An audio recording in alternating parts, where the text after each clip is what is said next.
Sir 10 లక్షల మందితో బారాస 25వ సభ వరంగల్లో జరగనుంది.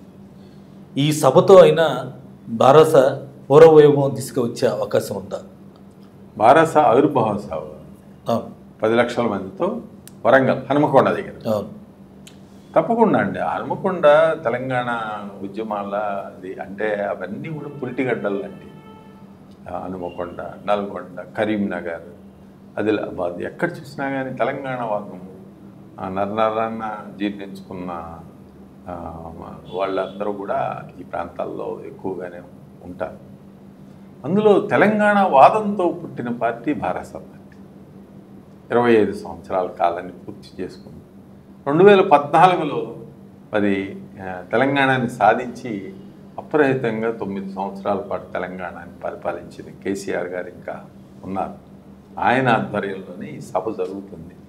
ఈ సభ కోసం మరి కేటీఆర్ గారు వర్కింగ్ ప్రెసిడెంట్, కవిత గారు, మరి హరీష్ రావు గారు వీళ్ళందరూ కూడా బారాసాకు 39 మంది శాసనసభ్యులు 2023 శాసనసభ ఎన్నికల్లో గెలవటం జరిగింది. 39 మంది. అందులో ఒక 5-6 పోయినా కానీ మిగిలిన వాళ్ళందరూ కూడా బారాసాతోటే ఉన్నారు.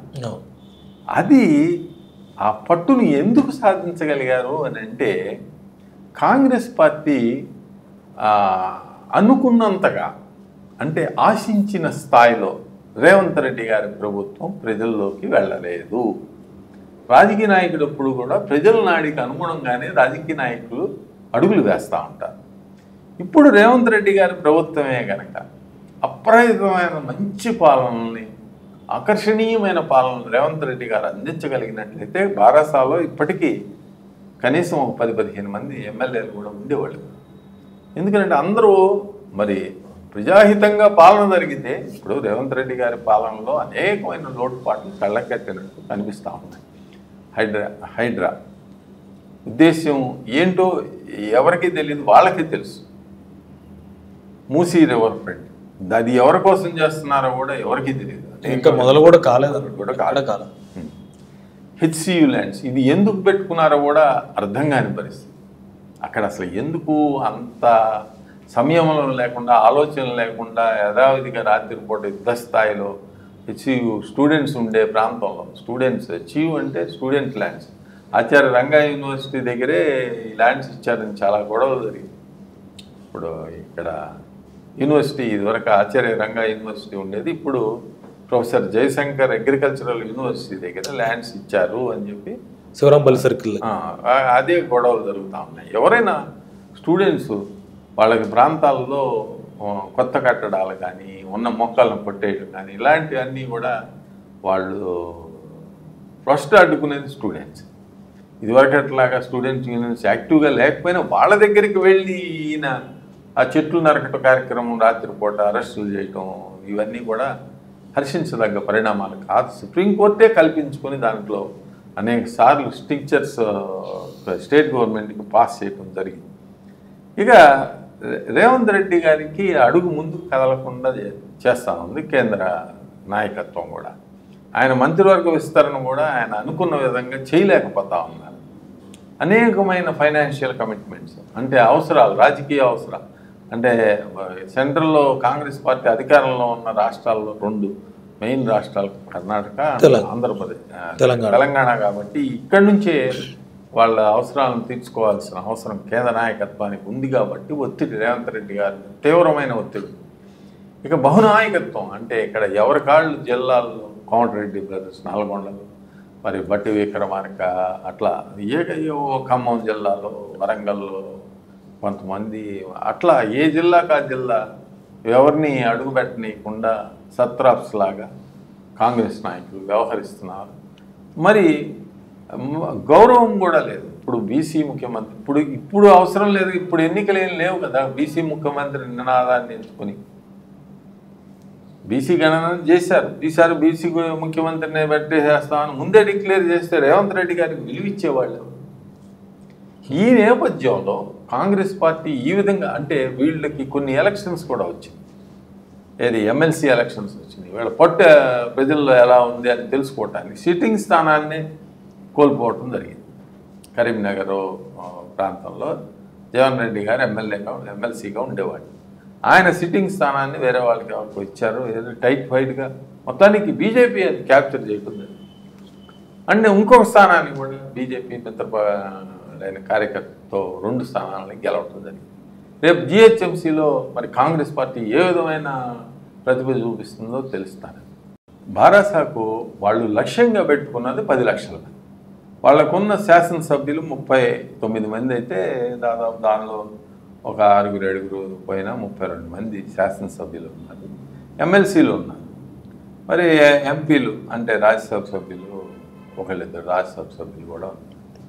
వీళ్ళంతా కూడా ఎక్స్ఎమ్మెల్యేలు, వీళ్ళంతా కూడా జన సమీకరణ అంటే మండుటెండలో జరుగుతున్న సమావేశం కాబట్టి కొంత ఇబ్బందికరంగా ఉండొచ్చు. కానీ భారత హిస్టారిక్ వార్ క్రై చేయబోతుంది. వాళ్ళు దాదాపు అధికారంలోకి వచ్చేసామన్న భావనలో భారత అధినేతలు ఉండటం కాదు, నాయకులు కూడా అదే విధమైన భావనలోకి వచ్చేసారు.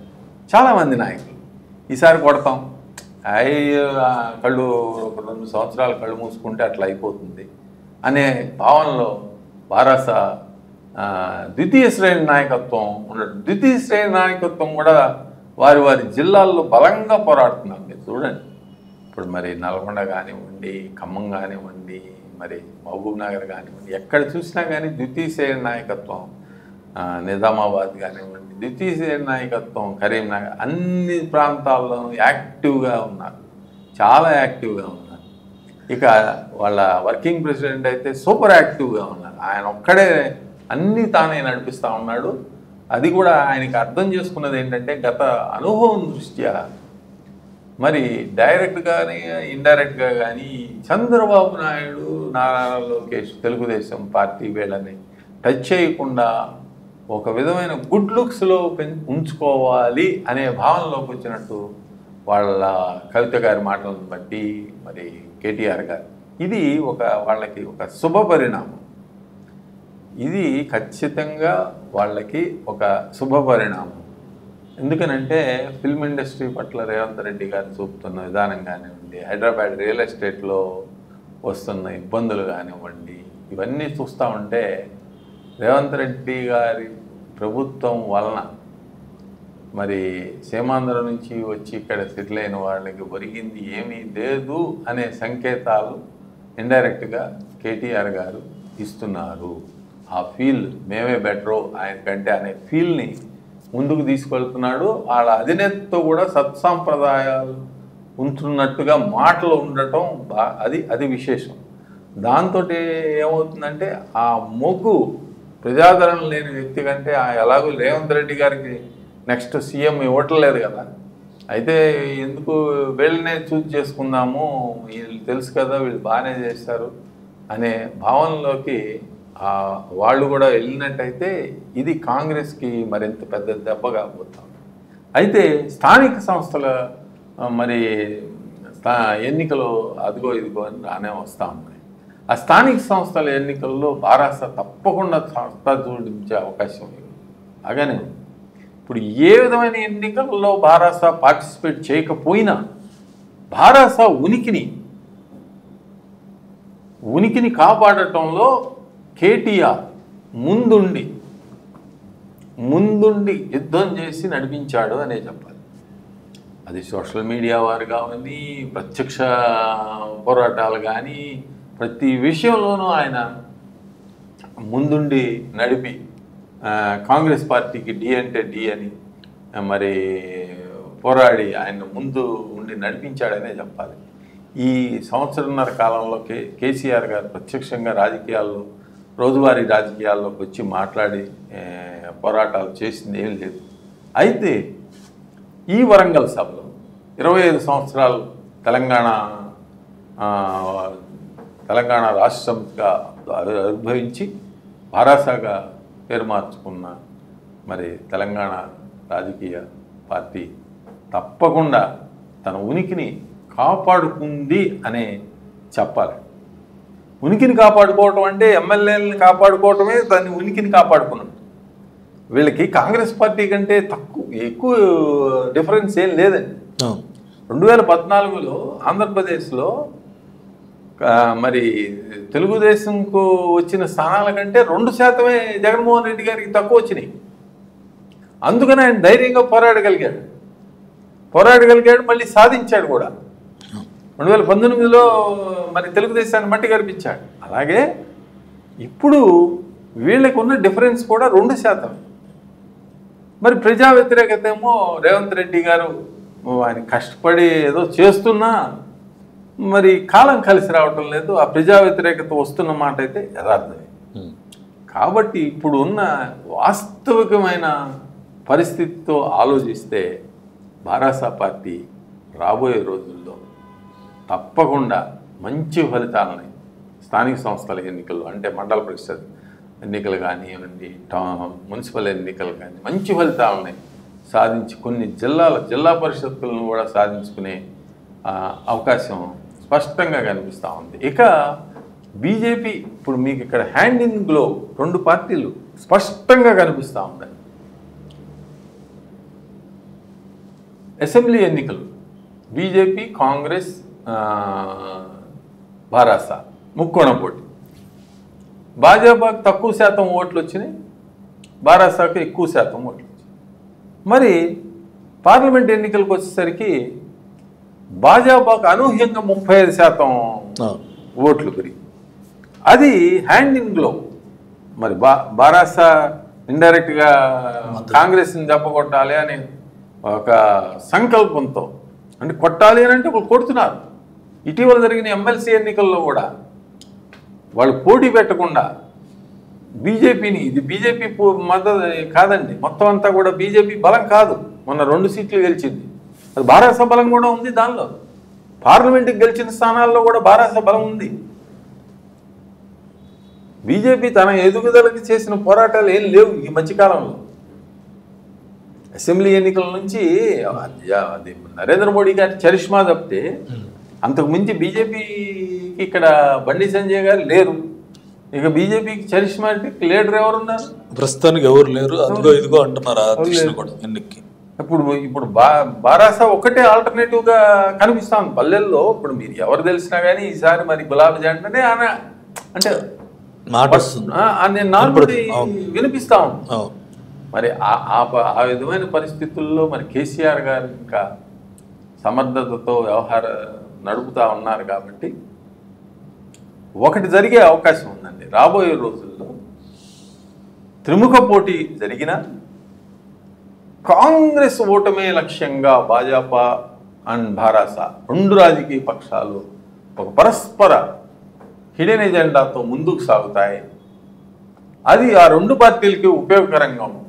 కాంగ్రెస్ మాత్రం తప్పకుండా బలహీనపడటం, ప్రస్తుతం ఉన్న స్థితి నుంచి ఇప్పటికే చాలా బలహీనపడ్డారు. ఇక రాబోయే రోజుల్లో మరింత బలహీనపడే అవకాశం కూడా లేకపోలేదు. అసలు ఎందుకనంటే రేవంత్ రెడ్డి గారే మరి చీఫ్ మినిస్టర్గా ఉండరు అని అనుకుంటే అక్కడ ప్రజాకర్షణ కలిగిన నాయకుడు కూడా ఎవరు కనిపించలేదు. ఇది ప్రస్తుతం రాష్ట్రంలో ఉన్న అంటే పోస్ట్ పోల్ అలయన్స్ ఒక్కటే. అంటే ఆంధ్రప్రదేశ్లో ఒక ఫార్ములా కూటమి ప్రభుత్వం ఏర్పడింది కదా, అట్లా ఒక ప్రభుత్వాన్ని ఇక్కడ తెలంగాణలో కూడా భాజపా ఎక్స్పెరిమెంటల్గా చేసే అవకాశం కనిపిస్తాం. అంటే ఈ 2 పార్టీలు కలిసే అవకాశం ఉందా భారాస? అంటే ఇండైరెక్ట్గా పోస్ట్ పోల్ ఎలక్షన్ తదుపరి కాంగ్రెస్ అయితే కలవలేరు కదా. అంటే దగ్గరలో ఉన్న పార్టీ కాంగ్రెస్ కేంద్రంలో అధికారంలోకి వచ్చే అవకాశాలు కూడా దాదాపు ముఖ్యంగా కనిపిస్తా ఉన్నాయి. ప్రస్తుతం ఇప్పుడు ఉన్న రాజకీయ పరిస్థితులు చూస్తే కాంగ్రెస్ పార్టీ కేంద్రంలో వాళ్ళకు 100 స్థానాలు గెలిచినా, ఇటీవల జరిగిన పార్లమెంట్ ఎన్నికల్లో 100 స్థానాలు గెలిచినా, తదుపరి హర్యానాలో వాళ్ళు వ్యవహరించిన విధానం చూసి మరి మహారాష్ట్రలో వాళ్ళు కోల్పోయిన సీట్ల గురించి ఇవన్నీ బేరీజ్ వేసుకుంటే కాంగ్రెస్ పార్టీ కనుసూపు మేరలో అధికారంలోకి వచ్చే అవకాశం కనిపించని మరి ఈ సమయంలో తెలంగాణలో తప్పకుండా there is a indirect tacit understanding between Bharasa party and BJP which will remove Congress from the power అని ఇప్పటికి ఉన్న రాజకీయ పరిస్థితులను బట్టి అర్థమవుతాం. మరిన్ని అప్డేట్స్ కోసం మా కాయ్ టీవీని సబ్స్క్రైబ్ చేసుకోండి. మా వీడియో కనుక మీకు నచ్చినట్లయితే లైక్ చేయండి, షేర్ చేయండి. మీ విలువైన అభిప్రాయాలను కామెంట్ బాక్స్లో తెలియజేయండి.